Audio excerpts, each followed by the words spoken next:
KJ शिवसन हमारे साथ बने हुए हैं, क्योंकि शिवसन, प्रधानमंत्री मोदी राजस्थान में आज होंगे। महा जनसंपर्क अभियान, एक तरफ विपक्ष एकजुट हो रहा है, दूसरी तरफ बीजेपी अपनी तैयारियों में लगी है, चाहे वो राजस्थान में विधानसभा चुनाव हो या 2024 का लोकसभा चुनाव। तो क्या तैयारी है बीजेपी की इस महारैली को लेकर, और किस तरह से देखें इसे राजस्थान के लिहाज से और 2024 के लिहाज से?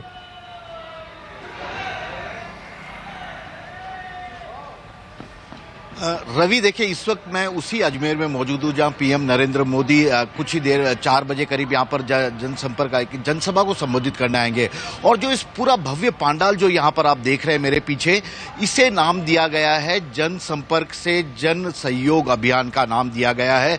यानी कि जनता से संपर्क किया जाएगा और जन समर्थन जुटाया जाएगा। इसके लिए बड़ा एक अच्छा सा रूट मैप भी बीजेपी की ओर से तैयार किया गया है। हर लोकसभा क्षेत्र के 1000 प्रतिनिधियों जो अपने अपने क्षेत्र में विख्यात होंगे, चाहे वे डिफेंस से हो, चाहे साधु सन्यासी हो, चाहे पद्म भूषण पद्मश्री जैसे अवार्ड से सम्मानित हो, या उस इलाके के कोई बड़े लोगों से, बीजेपी के तमाम छोटे बड़े नेता उस इलाके के उनसे संपर्क करेंगे। मोदी सरकार के 9 साल के कामकाज के बारे में उन्हें बताएंगे कि सरकार ने अब तक पर्टिकुलर उस लोकसभा क्षेत्र के लिए जहां पर वे रहते हैं उसके विकास के लिए क्या किया, देश की सुरक्षा के लिए क्या किया है और पूरे देश के डेवलपमेंट के लिए क्या किया है। तो जहां पर विपक्ष एकजुट होने की कोशिश कर रहा है, वहीं बीजेपी विपक्ष की एकजुटता पर सवाल तो नहीं उठा रही है, लेकिन इतना तो ये उसका कहना है कि हम अपने लेवल पर अपनी स्थिति को मजबूत कर रहे हैं। और जहां तक आपने पूछा ये लोकसभा की तैयारी भी हो सकती है क्या, जी बिल्कुल। देखिए, क्योंकि इस साल के आखिर में राजस्थान में विधानसभा के चुनाव हैं।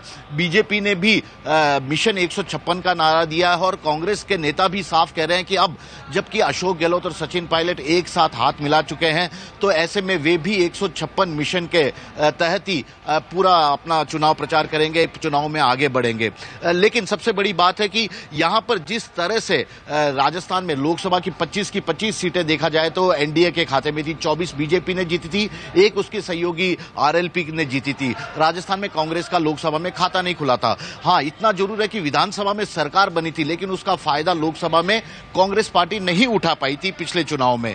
इस बार कांग्रेस और बीजेपी दोनों ही राजस्थान में फिर से सत्ता में आने की कोशिश करेंगे। कांग्रेस रिपीट करने की कोशिश करेगी और बीजेपी सत्ता में आने की कोशिश करेगी। अब लोकसभा का ये चुनाव क्या विधानसभा के परिणामों से कहीं ना कहीं मैच करेगा या असर डालेगा, यह तो राजस्थान के यदि मैं पुराना इतिहास देखा जाऊं तो शायद पिछले बार का चुनाव तो कहीं नहीं बता रहा है कि जो पार्टी विधानसभा चुनाव जीती है उसे लोकसभा में भी फायदा होगा। और यही कारण है कि नरेंद्र मोदी अजमेर में आए हैं, जहां पर कि 29 विधानसभा की सीटें हैं, 10 जिले अजमेर संभाग के अंदर आते हैं और इन जिलों के प्रतिनिधियों को लुभाने की कोशिश है, क्योंकि अजमेर सबसे मजबूत कड़ी बीजेपी की माना जाता था। लेकिन साल 2018 के विधानसभा चुनाव में यहां बीजेपी को केवल 29 में से 13 सीट ही जीतने में कामयाबी मिली। यानी कि अपने गढ़ को मजबूत करने की बीजेपी एक बार फिर से कोशिश कर रही है और पीएम मोदी की इस सभा को उसी रूप में देखा जा रहा है।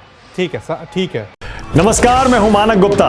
अगर आपको हमारा ये वीडियो पसंद आया हो तो इसे लाइक और शेयर जरूर करें, और हां, हमें सब्सक्राइब और फॉलो करना ना भूलें ताकि आप देश और दुनिया की कोई खबर मिस ना करें।